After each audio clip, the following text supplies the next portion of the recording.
mon nom est Zelda Bennett. Je suis ingénieur en structure de 32 ans et je viens de Denver, Colorado. Il y a 2 ans, j'étais assise à la table de mes parents et j'ai entendu les mots qui ont tout changé. Ils ont donné 150 000 $ à ma jeune sœur pour qu'elle achète la maison de ses rêves et ne m'ont rien donné. Mon père m'a regardé droit dans les yeux et a dit, « Tu es la ratée, Zelda. On investit dans les gagnants. » Ce soir-là, j'ai quitté leur vie pour de bon. J'ai construit mon propre avenir de toutes pièces. Et 2 ans plus tard, ma sœur est passée devant ma propriété en voiture, s'est figée d'incrédulité et a appelé mon père en criant, « Papa, il faut que tu viennes ici maintenant. Vous a-t-on déjà dit que vous n'y arriveriez jamais, pour ensuite prouver à tout le monde qu'ils avaient tort?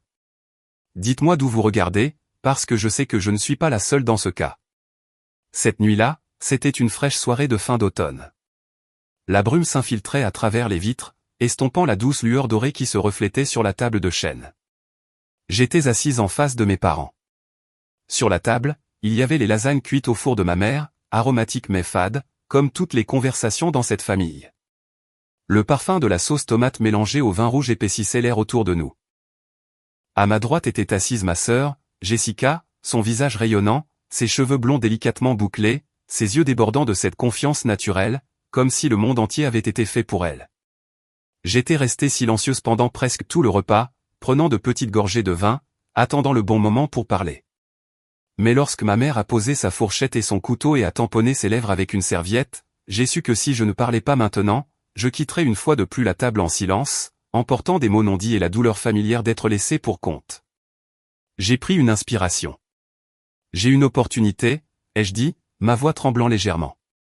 Une start-up à Boulder recherche un partenaire pour concevoir des maisons modulaires et durables. Je peux investir une partie du capital, environ 30 000 $. Si ça réussit, je pourrais conserver les droits officiels de conception et une part des bénéfices. Je les ai regardés, espérant, ne serait-ce qu'une fois, voir une étincelle d'intérêt dans leurs yeux. Mais ma mère a seulement souri, ce sourire léger et familier. Zelda, n'as-tu pas encore appris à être réaliste? Nous n'avons pas d'argent pour toi. Ta sœur va bientôt se marier. Ils ont besoin d'une maison. Nous venons de leur donner 150 000 $ pour la compte. C'est pour les aider à s'installer. Oh. Le faible bruit des couverts touchant la table a brisé le silence. Jessica a rejeté ses cheveux en arrière avec légèreté, son sourire fier ne cherchant même pas à se cacher. Je me suis forcé à rester calme pour empêcher ma voix de se briser. Je ne demande pas un cadeau, juste un prêt. Je peux le rembourser en 1 an. Ma mère a secoué la tête comme on le ferait lorsqu'un enfant mendie un jouet coûteux. Tu poursuis toujours des rêves. Je ne comprends pas pourquoi tu ne peux pas être plus comme Jessica. Elle sait comment planifier, comment rester en sécurité. Toi, tu continues à croire que la passion seule suffira. Mon père, qui était resté silencieux pendant tout ce temps, a finalement parlé. Sa voix était sèche, chaque mot coupant comme une lame.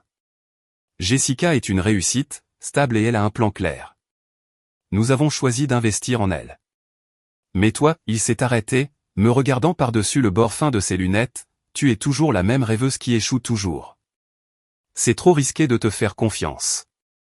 J'ai laissé échapper un rire creux, à peine un son.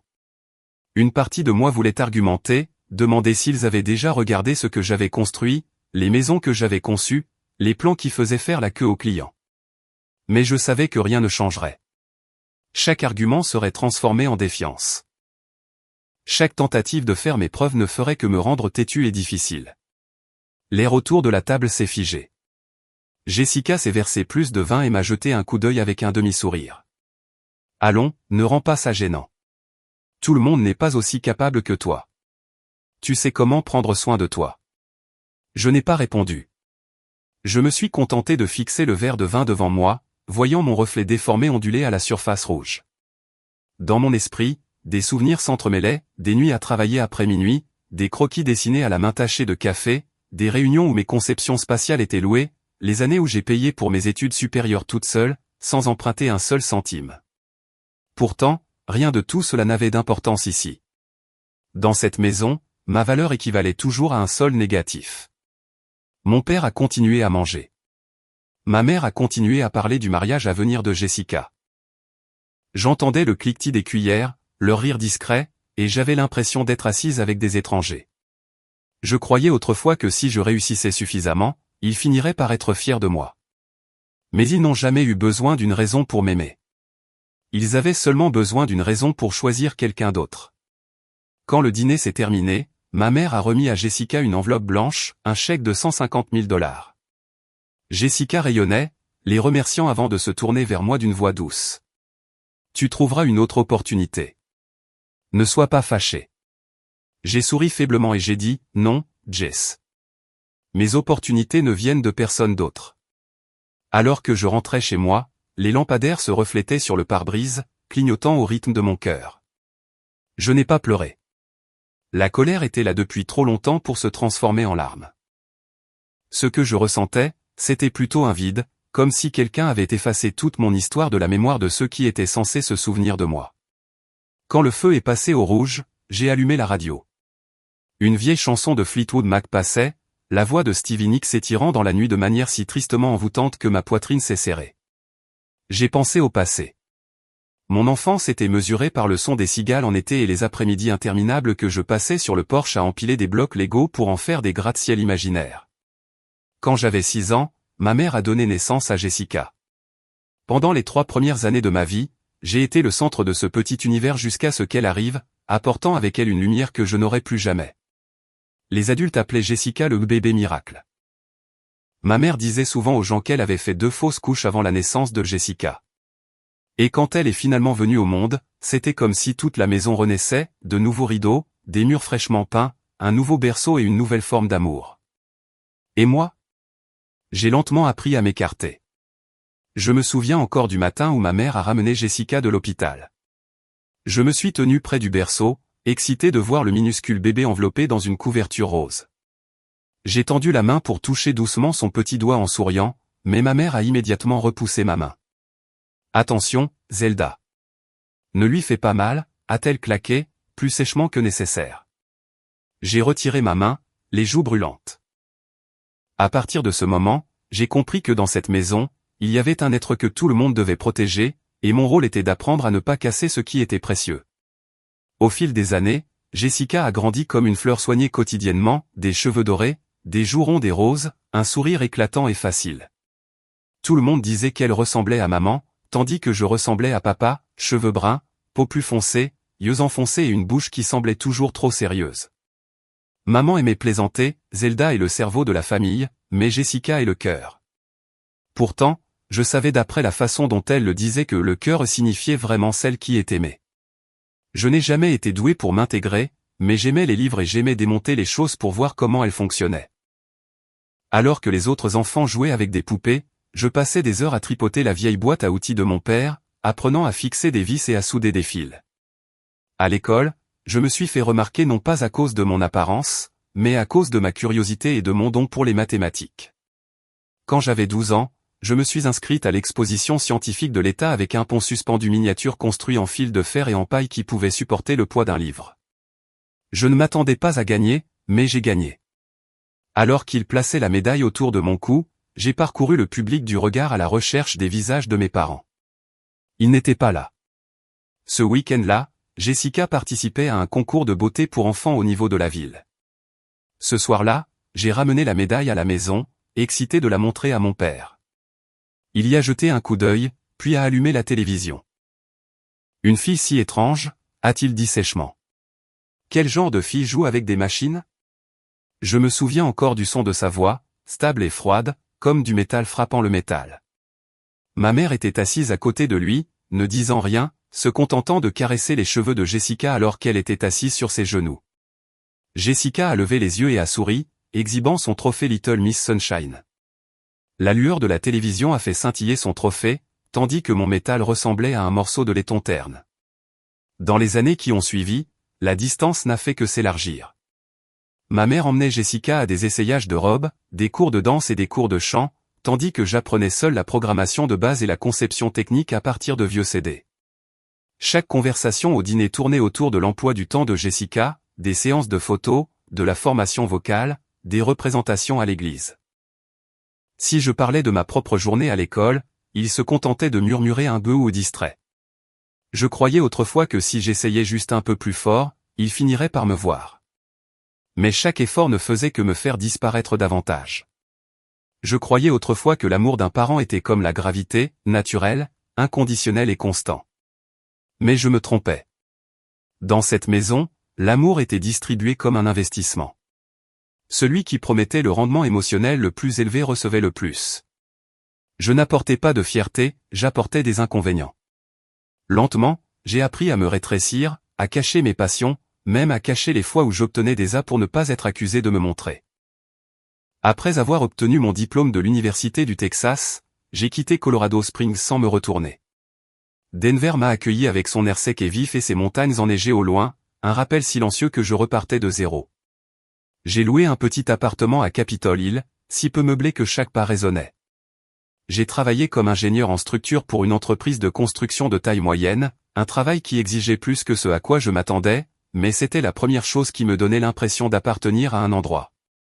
Lors de mon premier jour sur le chantier, je me suis tenu au milieu d'imposantes charpentes d'acier, écoutant le crépitement aigu des torchers de soudure, le parfum de la poussière de ciment se mêlant à l'air froid, et pour la première fois depuis des années, je me suis senti libre. Personne ne m'a traité de bizarre. Personne ne m'a dit d'arrêter de faire le travail des hommes. Il n'y avait que moi, le travail et les choses que je pouvais construire de mes propres mains. Les 3 premières années à Denver ont été un tourbillon de travail et d'apprentissage. Je n'ai pas seulement survécu, j'ai commencé à m'élever. J'ai géré de petits projets, puis je suis devenu superviseur technique pour un nouveau complexe de bureaux au centre-ville. Je travaillais 12 heures par jour et passais les week-ends à étudier des manuels de conception et de nouveaux logiciels. Chaque fois que je passais devant l'un des bâtiments que j'avais aidé à concevoir, je levais la tête et regardais la lumière se refléter sur sa structure de verre, sentant une fierté discrète scintiller à l'intérieur de moi. Je n'avais besoin de l'approbation de personne. Au moins, j'avais maintenant échappé à l'ombre de ma famille. Mais peu importe jusqu'où j'allais, le fil invisible qui me liait à eux ne s'est jamais vraiment rompu. Chaque fois que j'appelais à la maison, ma mère me rappelait, Jessica a une augmentation de salaire dans son entreprise de médias, ou Jessica sort avec le fils d'un homme d'affaires. Sa famille possède une chaîne d'hôtels à Dallas. Je me contentais de dire, je suis contente pour elle, et je me taisais. Parfois, mon père prenait le téléphone, son ton froid et précis. As-tu déjà économisé quelque chose? Ou gaspilles-tu encore de l'argent dans des choses inutiles? Je serrais les lèvres, forçais un léger sourire et répondais, je vais bien, papa. Il grognait un bref HMPH et terminait l'appel avec sa phrase habituelle, essaie d'être plus réaliste, Zelda. Chaque fois, cela me ramenait à mon enfance, où chaque réussite de la mienne était accompagnée d'un mais. Jessica, en revanche, semblait née pour être louée. Elle travaillait dans le marketing pour une marque de cosmétiques, rien d'extraordinaire, mais mes parents parlaient d'elle comme si elle était la directrice de la création de l'ensemble du secteur. Quand Jessica s'est fiancée, ma mère a appelé, sa voix débordant d'excitation comme je ne l'avais pas entendue depuis des années. Tu ne vas pas le croire. Ben est le fils unique de la famille Henderson Hotel. Ce mariage sera l'événement de l'année. Je l'ai félicité, bien que mon cœur se soit serré. Depuis que j'ai quitté la maison, je m'étais entraîné à réguler mes émotions autour d'eux, pas trop heureuse, pas trop déçue. Tout devait rester neutre, comme si mon cœur avait appris à vivre sous basse pression. Ce Noël-là, je suis retourné à Colorado Springs après 3 ans d'absence. Dehors, la neige recouvrait les rues et la lueur des lumières des fêtes scintillait sur tous les toits. Mais à l'intérieur de la cuisine de ma famille, la chaleur s'arrêtait à la porte. Ma mère s'affairait à dresser la table. Mon père jouait de la musique classique, et Jessica exhibait sa bague de fiançailles, les diamants scintillant sous le lustre. J'étais assise au coin de la table, tenant un verre de vin, écoutant leurs discussions sur les lieux de mariage, les menus et les listes d'invités, tout tournant autour de Jessica. Ma mère a dit fièrement, notre plus jeune fille a si bien réussi. Nous ne pourrions pas être plus fiers. J'ai souri poliment, même si une douleur discrète palpitait dans ma poitrine. Le dîner s'est déroulé dans une brume de rire. Après avoir fini de manger, Jessica m'a emmené dehors sur l'allée pour me montrer sa nouvelle voiture blanche, étincelante sous les lumières du Porsche. Mes beaux-parents me l'ont offerte, a-t-elle dit fièrement. Regarde, des sièges en cuir italien, le chauffage automatique, des choses que tu aimerais probablement, n'est-ce pas?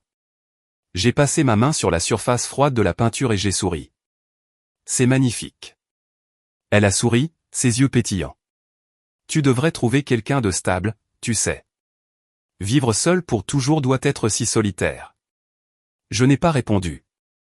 J'étais trop habitué à la façon dont ils utilisaient le mot stable comme mesure de la valeur. Quand nous sommes rentrés à l'intérieur, mon père se versait un autre verre de vin. Il m'a regardé un instant avant de demander, juste assez fort pour que tout le monde l'entende, « Zelda, quand vas-tu être aussi installée que ta sœur ?» L'air est devenu immobile. Ma mère a acquiescé. Il a raison, ma chère.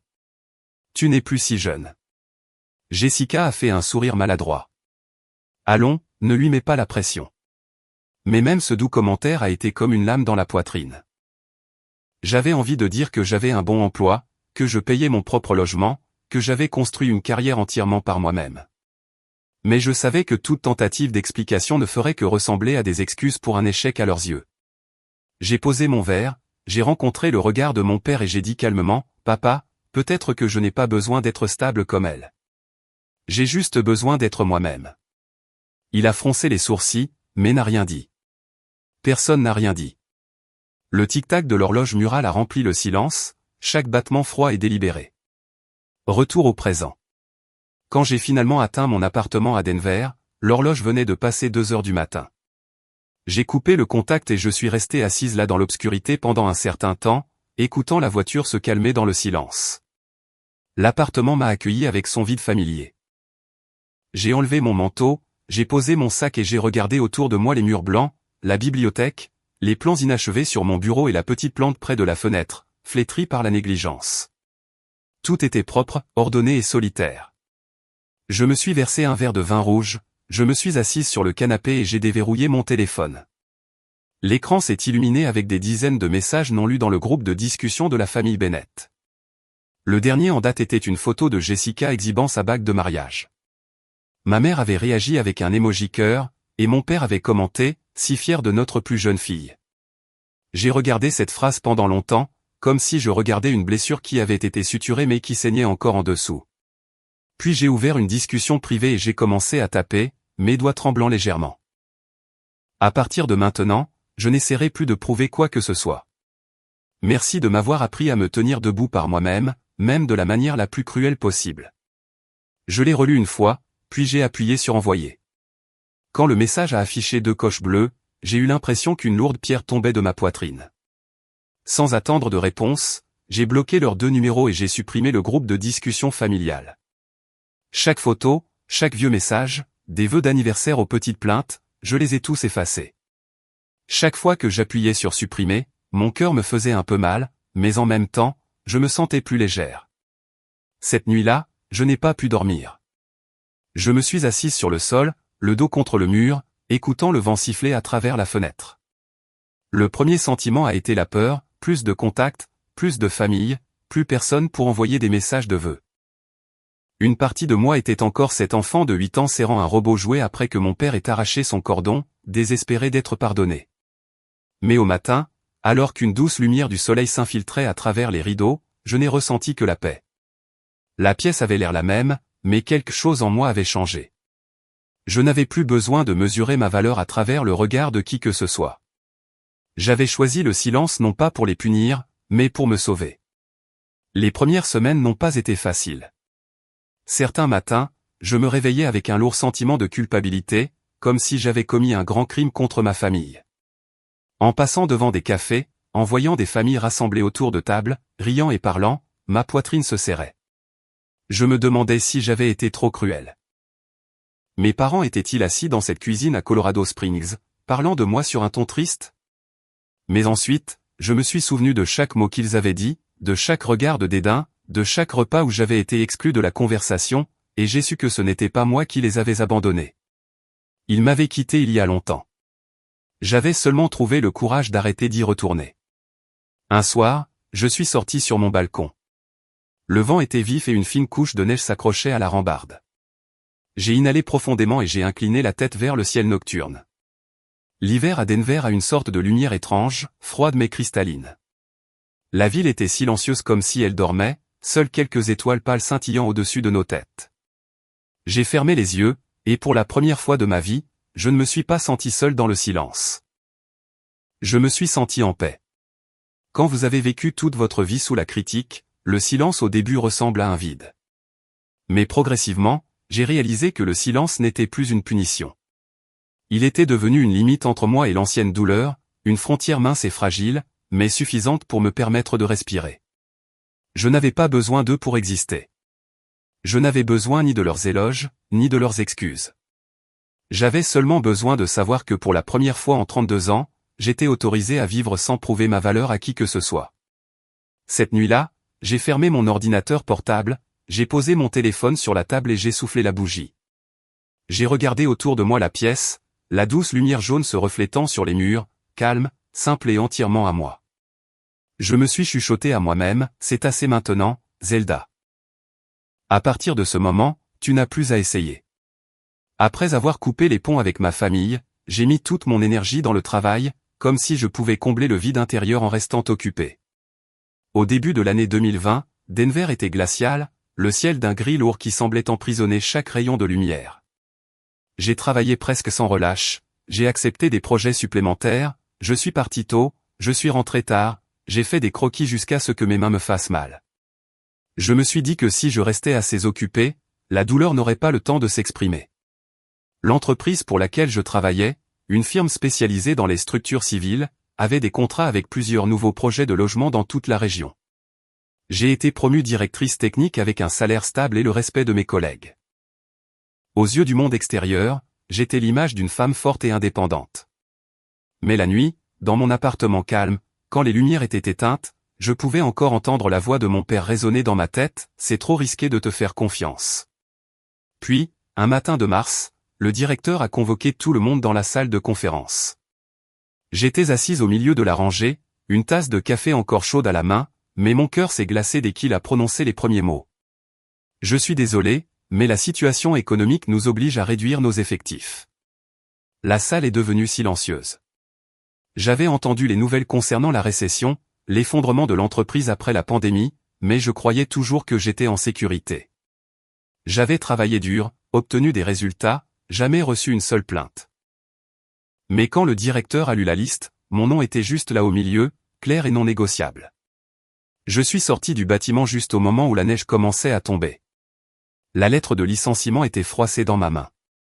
Le sentiment d'échec s'est répandu en moi comme de l'eau glacée, s'infiltrant dans ma peau. Tout ce que j'avais travaillé si dur à prouver, que je n'étais pas l'échec de la famille, avait été balayé par une seule réunion. Je n'avais ni parents, ni emploi, ni encre, seulement moi-même.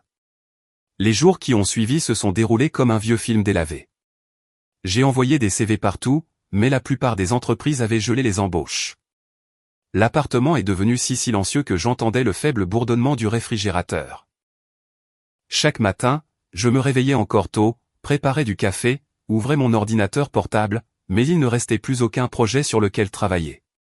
Alors, j'ai commencé à dessiner sans but de minuscules plans de maisons écologiques, quelque chose dont j'avais toujours rêvé, mais que je n'avais jamais eu le temps d'explorer. Je dessinais pour moi, pas pour de l'argent, peut-être juste pour empêcher mon esprit de se désagréger. Puis, un après-midi, alors que j'étais assise dans un petit café près de mon appartement, un endroit chaleureux appelé Arlan S. Corner, le propriétaire, un homme dans la soixantaine avec des cheveux argentés et des mains tachées de peinture, s'est approché de ma table. « Vous êtes Zelda Bennett, n'est-ce pas? J'ai entendu dire que vous êtes ingénieur en structure. » J'ai levé les yeux, surprise. Je l'étais, ai-je dit. Il sourit gentiment. Habitué? Eh bien, je pourrais avoir besoin de quelqu'un pour m'aider à refaire cet endroit. Il est devenu un peu fatigué. Je n'ai pas beaucoup d'argent, mais si vous pouvez le faire pour environ $1000, j'aimerais vous embaucher. Je regardais autour de moi. Le café était petit, peut-être 40 mètres carrés avec des murs en briques apparentes, des meubles ébréchés et un éclairage jaune terne. Ce n'était pas exactement un projet de rêve, mais pour une raison quelconque, mon cœur s'est agité. D'accord, dis-je, je le ferai. Dans les jours qui suivirent, je suis venu au café presque tous les matins. J'ai remesuré l'espace, esquissé chaque coin et choisi des matériaux bon marché mais durables.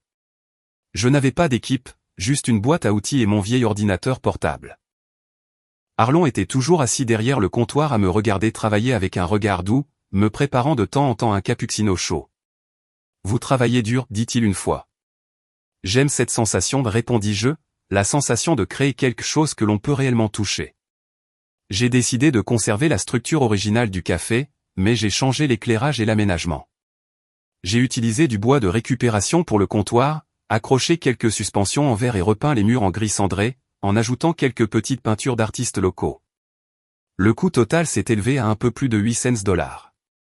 Une fois terminé, je me suis reculé et j'ai regardé autour de moi. C'était toujours le même café, mais maintenant il respirait. Arlon se tenait au milieu de la pièce, les yeux brillants. Je ne pensais pas que ça pouvait être aussi beau, dit-il. Merci. Une semaine plus tard, Arlon m'a appelé, la voix pleine d'enthousiasme. Zelda, avez-vous vu cet article? Un magazine local vient de parler de mon café. Il l'appelle un miracle dans un petit espace. J'ai ouvert mon téléphone et j'ai vu une photo de moi debout à l'intérieur du café, le mur de briques vives derrière moi, et la légende, une ingénieure locale a transformé un coin café oublié en un chef-d'œuvre de lumière et de chaleur. Je l'ai relu plusieurs fois, non pas à cause de la reconnaissance, mais parce que pour la première fois, quelqu'un voyait ma valeur, pas à travers le nom Bennett, pas à travers l'ombre de mes parents, mais à travers mes propres mains. Après que le projet de rénovation du café de Monsieur Arlon soit devenu viral dans la communauté locale, ma boîte de réception a commencé à se remplir chaque jour. Il y avait des offres de collaboration, de petites demandes de conception, et même quelques messages de remerciement d'étrangers qui disaient que mon histoire les avait inspirés. Je n'aurais jamais imaginé qu'un projet d'une valeur de seulement 1000 $ puisse m'ouvrir une porte entièrement nouvelle. Progressivement, j'ai commencé à accepter plus de travaux de rénovation, principalement de petites maisons autour de Denver dont les propriétaires voulaient optimiser leur espace de vie. L'un de ces projets, une vieille maison en briques à la périphérie de Golden, allait changer ma vie complètement. La maison appartenait à un vétéran retraité qui emménageait avec sa jeune fille. Quand je suis arrivé pour l'inspection initiale, la personne qui a ouvert la porte n'était pas le propriétaire, mais l'homme engagé pour évaluer les fondations et la structure, Ethan Walker. Il avait environ 35 ans, grand avec des cheveux bruns foncés soigneusement coupés et des yeux gris calmes qui dégageaient à la fois force et chaleur. Ses mains étaient couvertes de poussière de ciment, ses manches retroussées, révélant de légères cicatrices le long de ses avant-bras. « Vous êtes Bennett, l'ingénieur architectural, n'est-ce pas ?» demanda-t-il, sa voix basse et posée.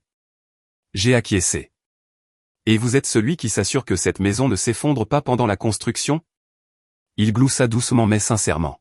« C'est exact. Et je suppose que vous serez celle qui la rendra belle à nouveau. » Dans les jours qui suivirent, nous avons travaillé côte à côte. Je m'occupais de la conception, et Ethan gérait la structure et les renforts. Il ne ressemblait à aucun ingénieur que j'avais rencontré auparavant, ni arrogant ni désireux de faire ses preuves. Il travaillait lentement avec une méticulosité qui confinait à la méditation. Chaque matin, il arrivait sur le chantier avant tout le monde, préparait du café pour l'équipe et inspectait chaque barre d'acier, chaque joint. Je me surprenais à le regarder tranquillement, émerveillé par sa patience et sa calme précision. Et d'une manière ou d'une autre, je pouvais sentir qu'il me portait le même genre d'attention. Un après-midi, alors que j'étais assise sur le sol en béton à esquisser des plans au milieu du chantier, Ethan m'a tendu une bouteille d'eau. « Vous vous concentrez toujours tellement que vous oubliez que le monde existe, dit-il. » J'ai souri. « Si je ne le fais pas, la conception risque de s'effondrer avant même d'être construite. » Il me regarda pendant un long moment, puis dit doucement, « Non, je veux dire, je n'ai jamais rencontré quelqu'un qui regarde une maison comme s'il pouvait voir son âme. » Je sentis un rougissement monter à mes joues et fis semblant de ne pas entendre.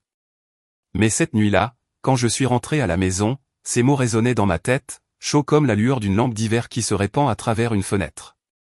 Plus nous travaillions ensemble, plus je réalisais qu'Ethan comprenait la valeur du silence. Il ne parlait pas beaucoup, mais quand il le faisait, chaque mot venait d'un lieu d'attention. Quand les ouvriers faisaient des erreurs, il ne criait jamais. Il se contentait de les corriger, parfois en le démontrant lui-même. Il avait autrefois été un marine stationné au Moyen-Orient et avait vu trop de choses s'effondrer pour savoir que parfois la seule façon de reconstruire est de rester calme. Je lui ai demandé une fois pourquoi il avait quitté l'armée. Il a répondu, « Parce que je voulais construire des choses au lieu de les détruire. » C'était une réponse simple, mais elle m'a frappé de plein fouet parce que je me suis vu dedans. Un vendredi soir, après avoir soumis notre rapport de projet final, Ethan m'a invité à dîner. Nous avons choisi un petit restaurant près de Sloan Lake. Le début du printemps à Denver portait encore un froid mordant, mais à l'intérieur, l'éclairage était chaleureux, et l'odeur du pain grillé remplissait la pièce. Au début, notre conversation tournait autour du travail, les matériaux, les structures, les erreurs stupides que les constructeurs faisaient souvent, mais progressivement, elle est devenue plus personnelle. Il m'a parlé de son temps dans les casernes, des longues nuits dans le désert où les seuls sons étaient le vent et une vieille radio. Je lui ai parlé de mon petit studio, de ce premier projet de café, et du sentiment de voir mon nom imprimé pour la première fois. On dirait que vous recommencez à vous retrouver, dit-il. Je suis restée silencieuse, faisant tourbillonner le vin dans mon verre. Peut-être, répondis-je doucement, mais parfois, j'ai encore l'impression de m'enfuir. Il inclina la tête, son regard s'adoucissant. Fuir qui? J'ai failli dire de moi-même, mais mes lèvres se sont serrées. J'ai détourné le regard et j'ai changé de conversation. Il ne m'a pas forcé, il a seulement souri comme s'il comprenait qu'il y a des blessures qui n'ont pas besoin d'être ouvertes de force. Mais ce silence n'a pas duré éternellement. Quelques semaines plus tard, lorsque le projet s'est terminé, Ethan est venu me remettre les documents techniques finaux. Il pleuvait ce jour-là, et je l'ai invité à rester prendre le thé. Nous nous sommes assis près de la fenêtre, le bruit de la pluie tombant à l'extérieur. Après quelques minutes de silence, il dit, « Je remarque que vous évitez toujours de parler de votre famille. Chaque fois que quelqu'un les mentionne, vos yeux changent. » Je me suis figé pendant un instant, puis j'ai laissé échapper un lent soupir. Parce qu'ils ne font plus partie de ma vie. Il n'a pas réagi, s'est contenté d'acquiescer, attendant. Alors, je lui ai raconté lentement, morceau par morceau, une enfance passée en marge, le dîner où mon père m'a traité d'échec, le dernier message que j'ai envoyé au milieu d'une nuit enneigée. Je n'ai pas pleuré. J'étais trop loin au-delà de cette douleur pour les larmes. Quand j'ai fini, la pièce était complètement immobile. Ethan ne parla pas pendant plusieurs secondes. Puis il posa sa main sur la table près de la mienne, sans la toucher, mais assez près pour que je puisse sentir la chaleur. Vous n'avez pas besoin de leur approbation, dit-il doucement. Vous avez déjà fait vos preuves avec la vie que vous avez construite. Les mots étaient simples, mais j'ai eu l'impression que quelqu'un desserrait une corde qui était attachée autour de ma poitrine depuis des années. J'ai pris une profonde inspiration, me sentant plus légère pour la première fois.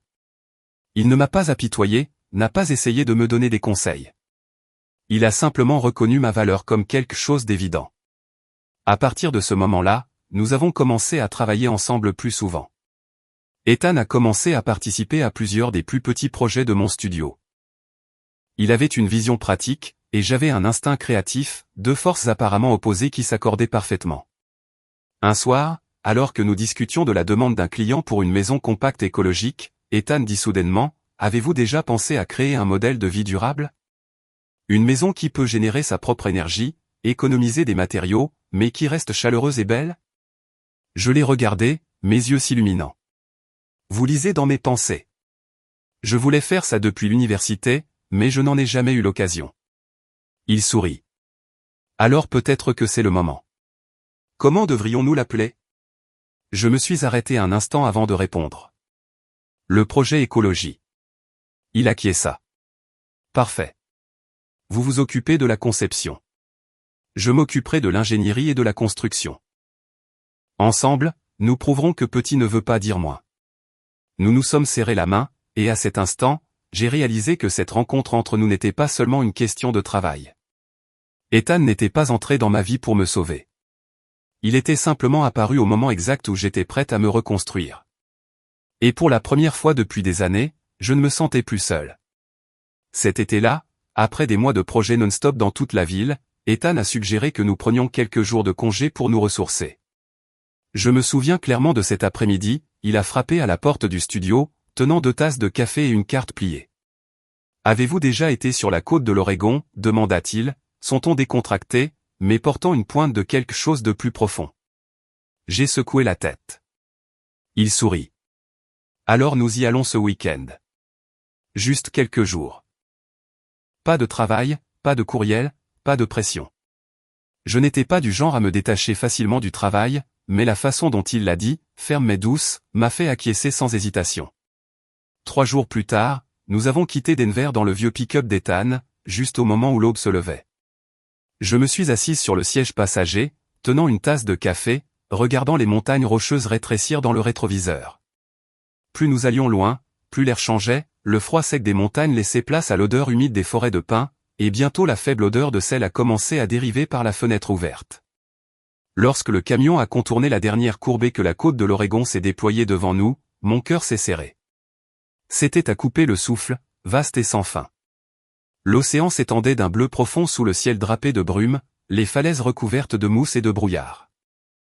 La brise marine apportait une netteté salée, jetant mes cheveux, et pendant un instant, je me suis senti si petite que je pouvais me dissoudre dans le monde lui-même. Nous nous sommes arrêtés dans une petite ville côtière appelée Manzanita. Des maisons en bois se tenaient rapprochées avec des toits inclinés, de fins filets de fumée s'échappant de leurs cheminées. Ethan a loué une cabane usée nichée près de la forêt, où le bruit des vagues déferlantes se mêlait au murmure du vent à travers les arbres. Lors de notre premier matin là-bas, je me suis réveillé plus tôt que lui, j'ai préparé du café et je me suis assise sur le porche. La première lumière du jour filtrait à travers la brume, dispersant de l'argent sur la surface de la mer. J'ai senti un calme inhabituel s'installer en moi, une paix que je n'avais pas connue depuis des années. Ce n'était pas le silence de la solitude. C'était le calme de quelqu'un qui avait enfin trouvé sa place. Cet après-midi-là, alors que nous roulions sur une route étroite longeant la forêt, Ethan a soudainement ralenti. « Regarde, dit-il. » J'ai levé les yeux et j'ai vu un panneau en bois usé légèrement incliné au bord de la route. La peinture blanche s'estompait, mais les mots étaient encore visibles, à vendre, 2 hectares. En dessous, un numéro de téléphone manuscrit et un prix, 85 000 $. Derrière le panneau, un chemin de terre disparaissait dans une forêt verte luxuriante. Et de quelque part au-delà des arbres venait le fracas étouffé des vagues contre les rochers. « Allons voir ça, dit Ethan, à moitié plaisantant, à moitié sérieux. J'ai ri. Tu penses à acheter une forêt maintenant ? Il sourit. Non, dit-il, je pensais juste que nous devrions voir à quoi ressemble le destin. La route menant à la propriété était accidentée, envahie par de l'herbe haute jusqu'aux genoux. Mais au moment où je suis sorti du camion, je me suis figé. Devant moi s'étendait une clairière ouverte, en pente douce vers l'océan, encerclée par de gigantesques sapins de Douglas. La lumière du soleil filtrait à travers les branches, dispersant des taches dorées sur le sol. Au loin, au-delà de la ligne d'arbres, je pouvais voir un mince ruisseau couler vers la mer. La vue était si époustouflante qu'elle semblait irréelle. Je suis resté immobile alors que le vent balayait mes cheveux, le parfum du sel et de la résine de pin se mêlant dans l'air. Sans avertissement, les larmes ont coulé. Je ne savais pas pourquoi je pleurais, peut-être parce qu'après toutes ces années, je ne m'étais jamais senti aussi connecté à quelque chose, pas à une personne, pas à une maison, mais à la terre elle-même, à la nature, le seul endroit où je pouvais vraiment recommencer. Ethan se tenait à côté de moi, silencieux pendant un moment avant de demander doucement, « À quoi penses-tu » J'ai essuyé mes larmes et j'ai souri faiblement. Je pense que c'est là que je suis censé être. Il m'a regardé et a acquiescé. Alors appelons le propriétaire. L'homme qui a répondu s'appelait George. Sa voix était rauque et fatiguée mais chaleureuse. Il a accepté de nous rencontrer plus tard dans l'après-midi. Quand il est arrivé, il est sorti d'un vieux pick-up, un homme mince aux cheveux blancs avec des yeux gentils et alertes. « Vous êtes venu voir la terre ?» demanda-t-il avec un doux sourire. J'ai acquiescé et expliqué notre plan, une petite cabane durable qui pourrait générer sa propre énergie construite à partir de matériaux de récupération.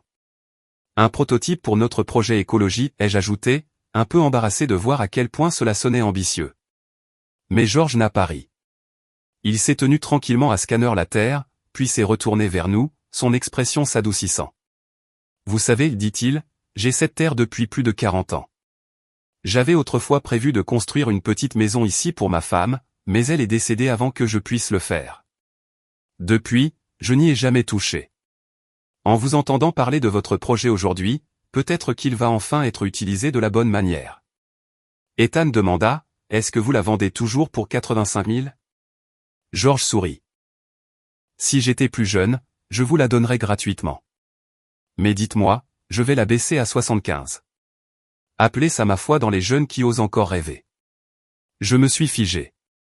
Je n'avais que 60 000 $ sur mon compte d'épargne, l'argent que j'avais passé des années à mettre de côté.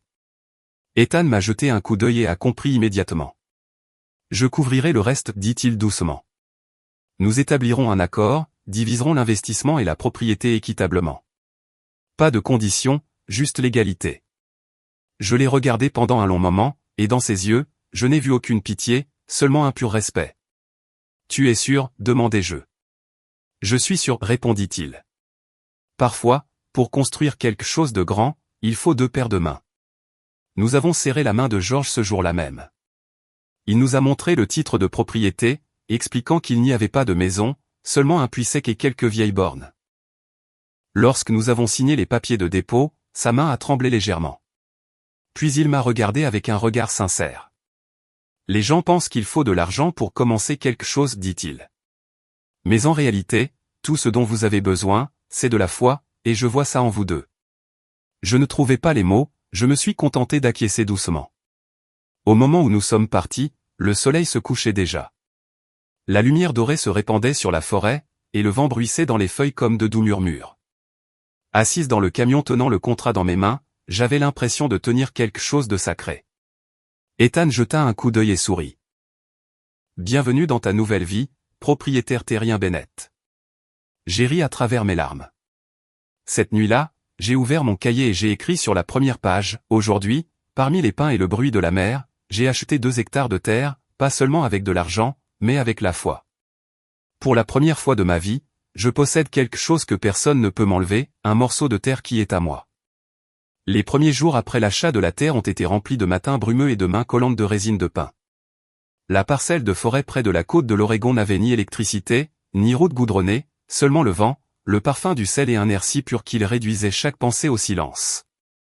Ethan et moi avons installé une tente temporaire près d'un petit ruisseau, l'utilisant à la fois comme espace de travail et comme lieu de repos. Chaque matin, nous préparions du café avec de l'eau bouillie sur un réchaud à gaz portable et regardions le brouillard se lever lentement alors que la lumière du soleil filtrait à travers les branches de pin comme des rubans d'or. Au milieu de ce calme, j'ai étalé mes plans sur une vieille table en bois, et Ethan s'est penché à côté de moi, un crayon à la main, m'aidant à redessiner le rêve. La maison dans mon plan s'appelait Cabane toujours verte, un nom qui symbolisait quelque chose d'inébranlable, d'intouchable par le temps. Nous nous sommes mis d'accord sur 3 principes, petit, simple, durable, 600 pieds carrés, assez pour 2 personnes avec une cuisine, un espace de travail, une mezzanine pour dormir et un large porche qui s'ouvrait sur la forêt. Ethan voulait que la cabane respire avec la nature, tandis que je voulais que chaque détail porte la marque des mains humaines, imparfaites mais honnêtes. Nous avons décidé d'utiliser du pain récupéré d'une grange abandonnée à Astoria. C'était économique et parfaitement aligné avec l'esprit du projet écologie. Le premier mois a été consacré à défricher le terrain, à couper l'herbe, à ramasser les débris et à mettre en place un système de drainage de base. Même les jours de pluie où la boue nous atteignait les chevilles, nous avons continué à travailler. Ethan a plaisanté, c'est la meilleure salle de sport en plein air à $0 de l'Oregon. J'ai ri. Si je perds du poids, j'accuse la cabane. Mais les nuits orageuses, allongé dans la tente, à écouter le vent rugir à travers les arbres, je me sentais à la fois plus petite et plus forte que jamais auparavant. Lorsque les fondations et la structure en bois ont commencé à s'élever, des amis de Denver ont pris l'avion pour venir nous aider.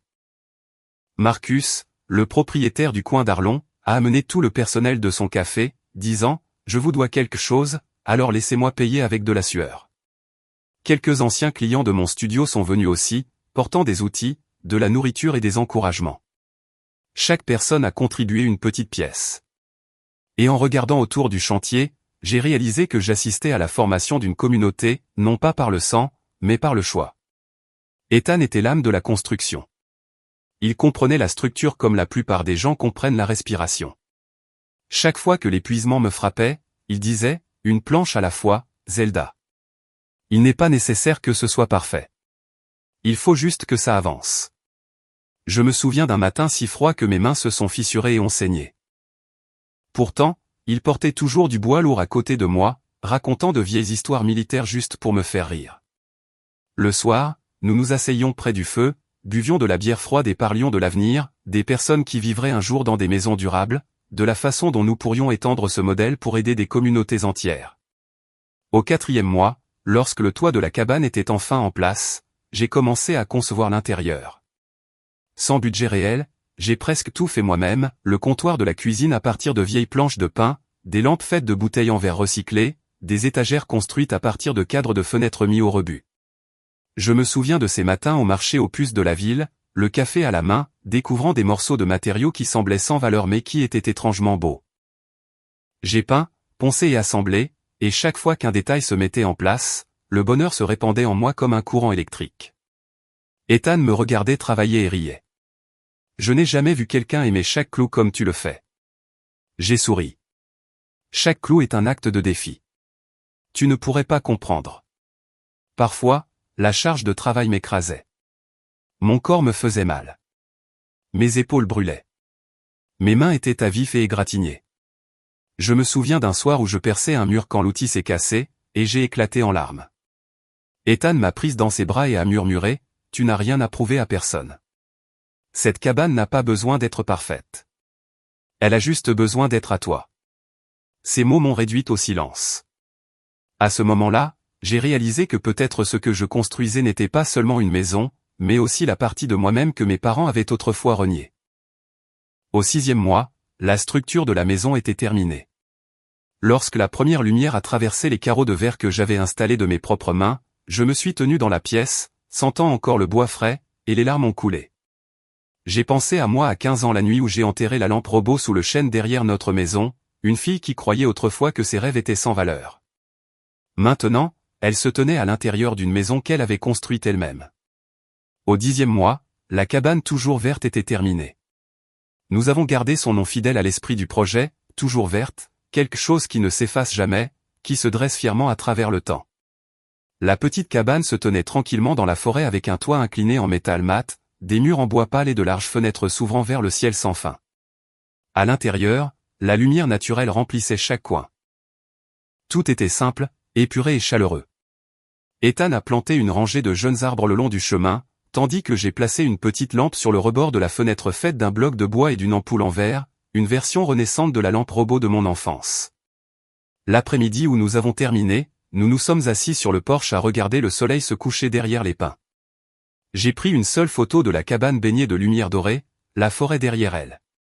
Je l'ai postée sur les médias sociaux avec une courte légende, construis ça avec fierté. Pas de hashtag, pas de publicité, pas de prétention. Je voulais seulement marquer le moment pour garder une trace de la guérison. Mais le lendemain matin, le post était devenu viral. Des milliers d'actions, des centaines de messages affluant de partout. Les gens écrivaient que mon histoire leur avait donné foi en de nouveaux départs. Un magazine d'architecture locale a pris contact avec moi, me demandant une entrevue sur les micro-maisons durables. Un blogueur populaire a publié un article intitulé Evergreen Cabin, la minuscule maison construite avec une force énorme. Et puis quelque chose d'extraordinaire s'est produit. Ma boîte de réception de studio a explosé de demandes de renseignements. De jeunes couples à la recherche d'une vie minimaliste, des groupes environnementaux, des petites familles, tout le monde voulait son propre chalet Evergreen. Je me souviens d'Ethan m'apportant un journal, le posant sur la table, pointant du doigt le titre « Bennett Design Studio, l'avenir de la vie durable ». J'ai regardé les mots pendant longtemps. Tout en moi s'est figé, non pas par fierté, mais parce que je savais que ce voyage n'avait pas commencé avec 150 000 $ ou l'approbation de qui que ce soit. Il avait commencé avec une blessure, et cette blessure était devenue le fondement d'une nouvelle vie. Ce soir-là, je suis sorti sur le porche. L'air portait le parfum du pin et le fracas lointain des vagues. Je me suis murmuré à moi-même, je n'avais besoin des 150 000 $ de personne. J'ai transformé mes blessures en mes fondations. Et dans ce brillant coucher de soleil doré, je l'ai ressenti clairement pour la première fois depuis des années. J'étais vraiment debout par mes propres moyens. 2 ans s'étaient écoulés depuis l'achèvement d'Evergreen Cabin. Pourtant, je me souvenais encore de chaque matin là-bas, la douce lumière filtrant à travers les branches de pin, le parfum du bois frais se mêlant au café torréfié et le son du vent glissant à travers les étroits espaces entre les murs de bois comme le souffle régulier de la nature elle-même. Ma vie était devenue magnifiquement simple, presque méditative. Je n'étais plus à Denver. Plus de réunions, plus de délais, plus à courir après la validation à travers les chiffres et les regards sceptiques. Je vivais dans la forêt, mais je n'étais pas seul. Mon studio s'était développé pour devenir une petite marque respectée dans la conception de maisons durables. Je travaillais à distance, gérant une équipe d'architectes et d'ingénieurs en ligne. Chaque semaine, de nouveaux courriels arrivaient de personnes qui voulaient recommencer, tout comme moi, Zelda. À ma grande surprise, Evergreen Cabin était devenu un symbole. Des jeunes venaient visiter, prenaient des photos et publiaient avec le hashtag EvergreenStart. Certaines femmes ont écrit qu'en voyant le chalet, elles croyaient, elles aussi, pouvoir se relever après avoir été qualifié d'échec. Je ne me suis jamais considéré comme quelqu'un à admirer. J'étais simplement quelqu'un qui avait choisi de ne pas rester à terre. Mais quand j'ai lu leurs mots, j'ai vu des fragments de moi-même, la fille qui était assise dans le noir, rejetée par sa propre famille, mais qui croyait toujours qu'elle méritait quelque chose de plus. Ethan et moi étions toujours ensemble, vivant et travaillant comme les deux moitiés du même projet. Il voyageait parfois pour des travaux sur place pendant que je restais au chalet, m'occupant du jardin, esquissant de nouveaux designs et enseignant des cours en ligne sur les petites maisons durables. Notre vie n'était pas bruyante, mais elle était pleine de sens. C'était une sorte de paix que je n'avais jamais connue dans les 30 premières années de ma vie. Ce matin-là, le ciel de mai était d'une limpidité cristalline.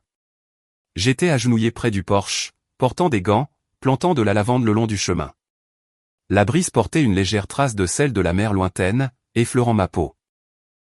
Je souriais à moi-même, pensant à ce que j'allais cuisiner pour le dîner, lorsque j'ai entendu le crissement soudain de pneus à la porte. Ce son aigu a brisé le calme de la forêt comme du verre brisé.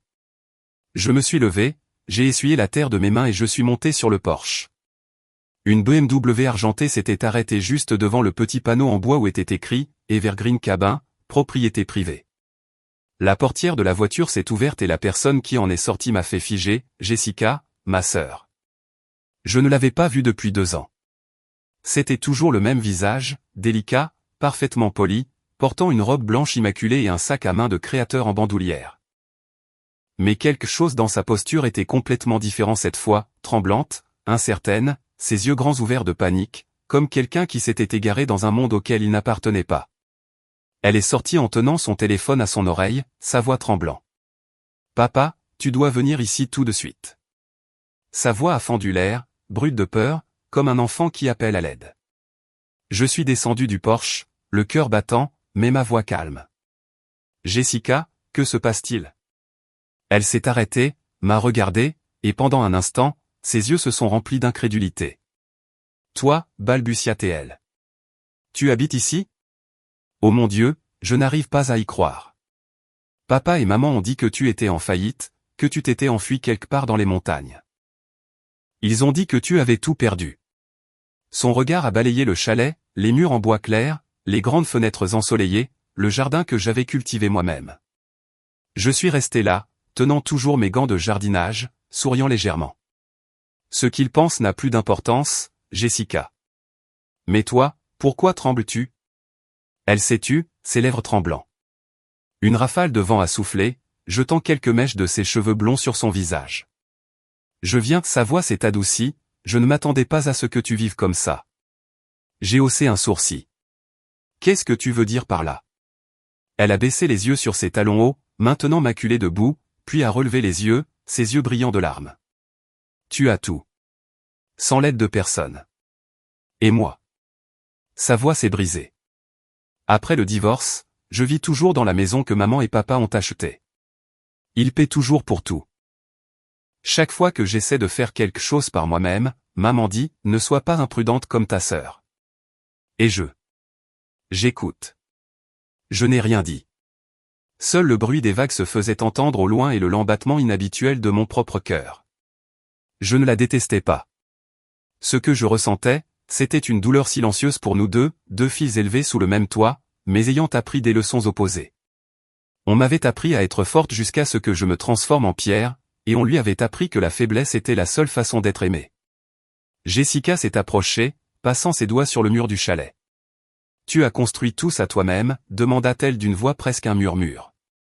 J'ai hoché la tête. Chaque planche, chaque pierre. Avec l'aide d'amis, des gens qui croyaient en la sœur que nos parents appelaient un échec. Elle a lâché un petit rire, mais il était mince et cassant. Maman et papa ne le croiront pas. Ils disent toujours à tout le monde que tu te débats quelque part, que tu es têtu, que tu n'écoutes pas. J'ai souri légèrement. Ils ont besoin de cette histoire, Jessica. C'est plus facile que d'affronter la vérité qu'ils avaient tort. Elle s'est tue, baissant la tête. La lumière du soleil filtrait à travers les branches et tombait sur ses épaules, la faisant paraître plus fragile que je ne l'avais jamais vue. Après un moment, elle a parlé, sa voix si douce qu'elle se dissolvait presque dans le vent. Je viens de réaliser que tu n'as plus besoin d'eux. Et moi, si. Ces mots sont tombés comme une petite coupure nette qui est allée en profondeur. Je l'ai regardé. Plus d'arrogance maintenant. Aucune trace de l'enfant choisi. Devant moi se tenait une femme qui avait peur de sa propre vie. J'avais envie de la serrer dans mes bras, mais je savais que si je le faisais, elle s'effondrerait. Au lieu de cela, j'ai posé ma main sur le rebord de la fenêtre et j'ai regardé les arbres. Tu sais, Jessica, ai-je dit doucement, le jour où ils m'ont traité d'échec a été le jour où j'ai commencé à me trouver. Peut-être qu'ils devaient avoir tort pour que nous ayons enfin la chance d'avoir raison. Elle a levé les yeux remplis de larmes. Je suis jalouse de toi, lâcha-t-elle comme si elle avait peur de se rétracter. Tu as la liberté. Tue à toi-même. Mais moi, sa voix a hésité, je suis juste la version qu'il voulait. Je ne sais même plus qui je suis. Je me suis approché, ma voix douce. Alors arrête de vivre pour eux. Elle a secoué la tête et a esquissé un sourire triste et tremblant.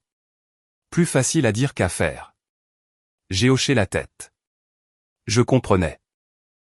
J'avais été là avant, sachant exactement quelle montagne je devais gravir, mais trop effrayé pour quitter le sol. Après un moment, elle s'est détournée et a parlé doucement dans son téléphone à nos parents, je suppose, disant que tout allait bien. Quand elle a raccroché, j'ai demandé, « Qu'est-ce que tu leur as dit ?» Elle a répondu, « Que tu n'as pas besoin d'être sauvé, et peut-être qu'ils devraient commencer à se regarder. » Avant de partir, elle est restée longtemps à la porte, me regardant. « Es-tu heureuse ?» demanda-t-elle. J'ai souri. Pour la première fois de ma vie, je pense que oui.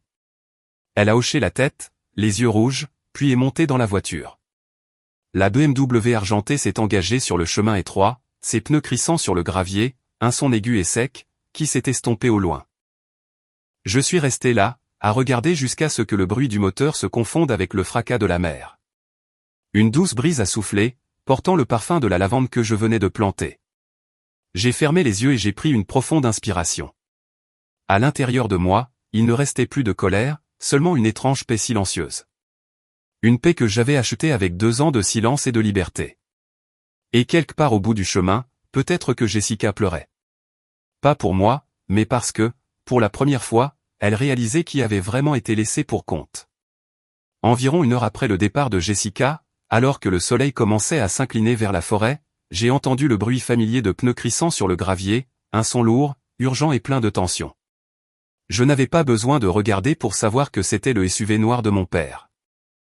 Le véhicule a glissé dans l'allée, freinant si brusquement que la poussière s'est soulevée et s'est déposée en une fine pellicule sur le panneau en bois, Evergreen Cabin, propriété privée. Je me tenais sur le porche, le sécateur toujours à la main, regardant calmement leur sortie. Ma mère a été la première à ouvrir la porte. Son visage était pâle, son rouge à lèvres effacé, ses yeux remplis d'un enchevêtrement d'émotions, colère, confusion et quelque chose qui ressemblait presque à de la peur.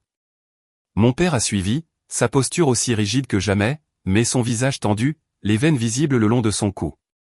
Jessica se tenait entre eux, les mains tremblant légèrement, les yeux fixés sur le sol, ne sachant pas de quel côté se tenir. « Où as-tu trouvé l'argent pour faire tout ça ?» dit mon père, sa voix hachée, sautant toute salutation ou prétention de courtoisie. Ces mots ont frappé l'air comme une gifle froide. Il a examiné le chalet, les arbres, le petit jardin et enfin les panneaux solaires sur le toit. Ne me dis pas que tu as construit tout ça avec tes économies. C'est un projet sérieux. Qu'est-ce que tu caches? Je suis resté silencieuse pendant quelques secondes, puis j'ai posé le sécateur sur la table en bois, essuyé mes mains avec un chiffon et me suis approché de lui. Ma voix était basse mais ferme. À partir du jour où vous m'avez tous les deux traité d'échec. Il fronça les sourcils, confus.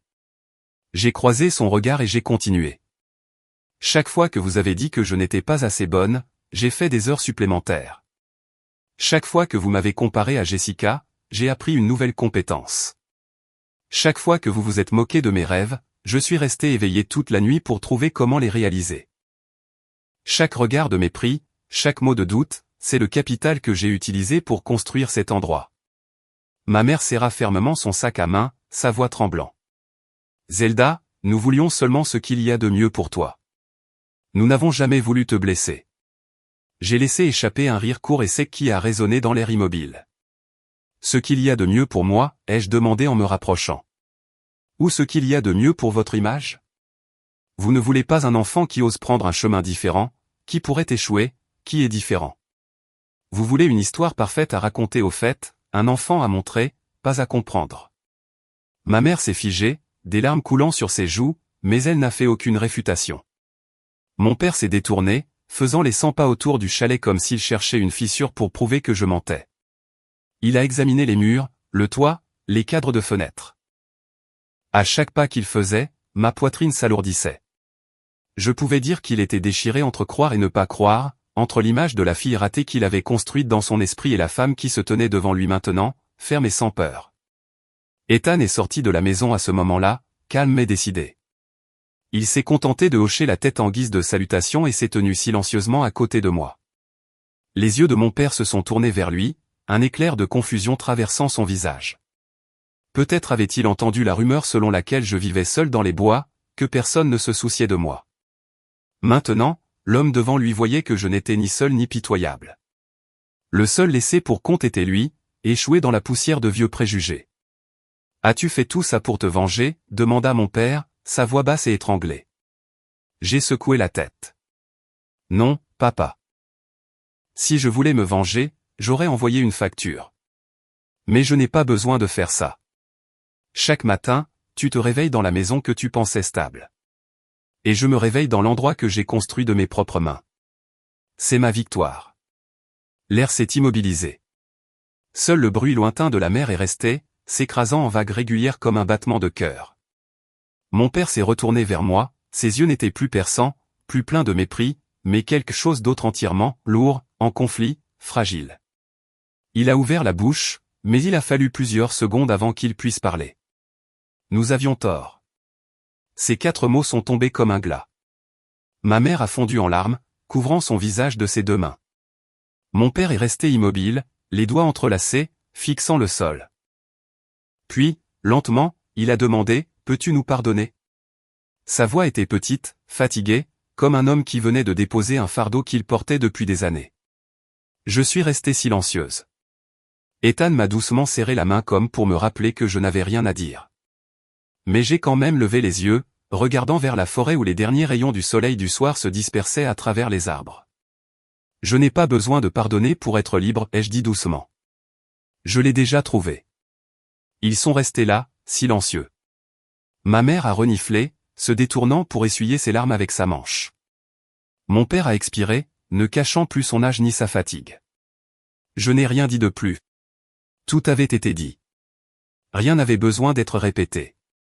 Ils sont partis au crépuscule. J'ai regardé le SUV disparaître sur le chemin de gravier, mon cœur libéré de la haine. Tout ce qui restait était une étrange sensation comme si je venais de fermer un long chapitre de ma vie.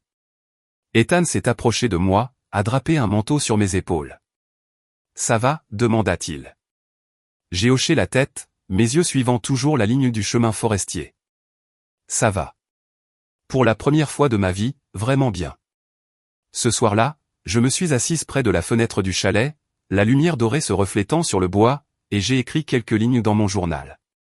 Le pardon n'est pas pour les laisser dormir paisiblement. C'est pour que je n'ai pas à me réveiller chaque jour avec la vieille douleur. Dehors, le vent a soufflé à travers les pins, portant un doux murmure qui ressemblait à une réponse. Et j'ai su à partir de ce moment-là que tout avait vraiment changé. Pas parce qu'ils ont finalement dit qu'ils avaient tort, mais parce que je n'avais plus besoin de l'entendre pour savoir que j'avais raison. Une semaine après cette rencontre, alors que le soleil du début de l'hiver se couchait à travers la forêt et qu'une fine couche de givre s'accrochait encore aux fenêtres du chalet, j'ai reçu une épaisse enveloppe de couleur crème par la poste. Il n'y avait pas d'adresse de retour, seulement les mots à Zelda, écrits d'une main familière, nette, mesurée, comme composés avec la honte de quelqu'un qui essaie de préserver sa dignité.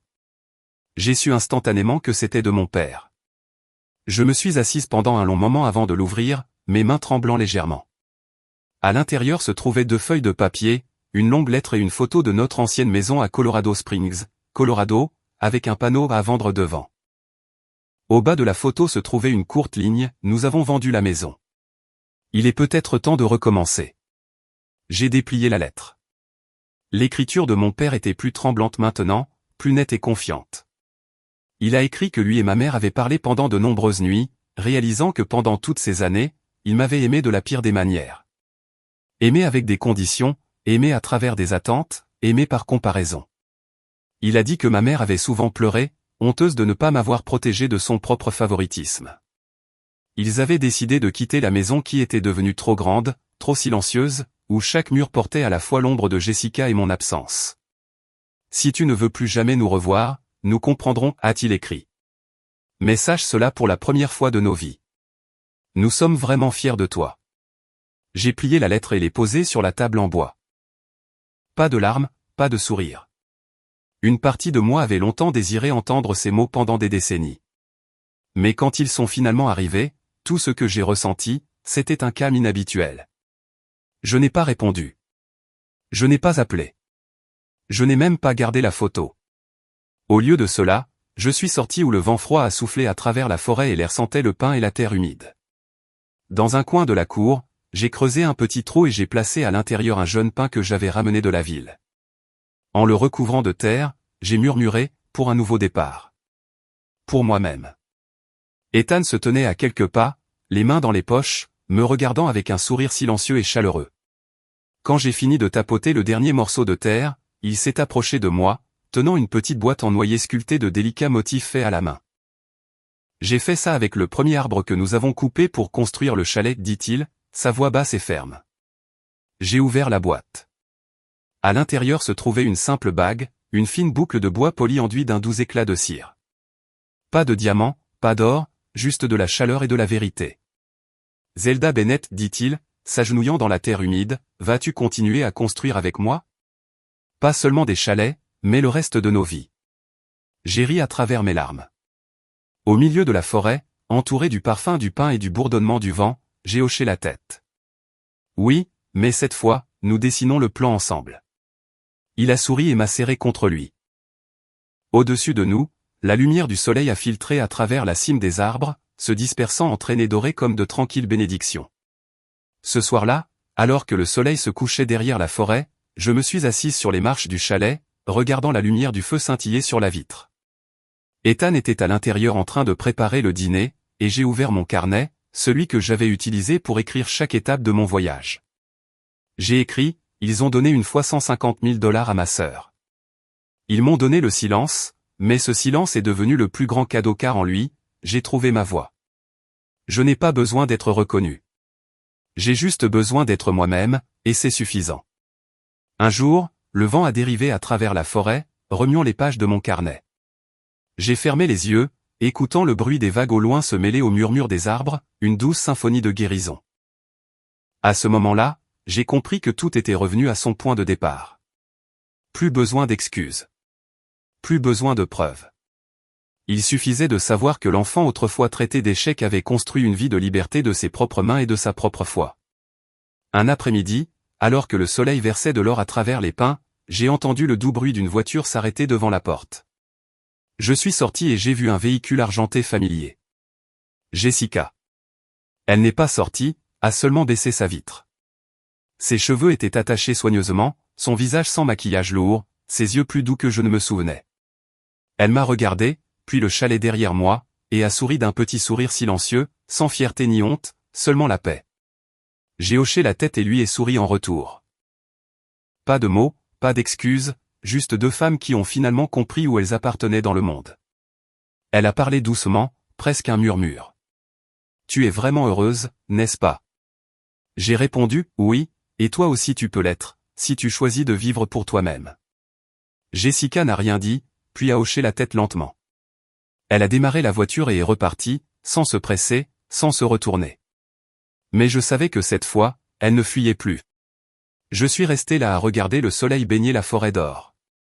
L'ombre du chalet s'étendait longue et stable sur le sol. J'ai murmuré, surtout à moi-même, parfois, la vengeance ne consiste pas à les faire souffrir. Il s'agit de les laisser te voir heureux sans avoir besoin d'eux.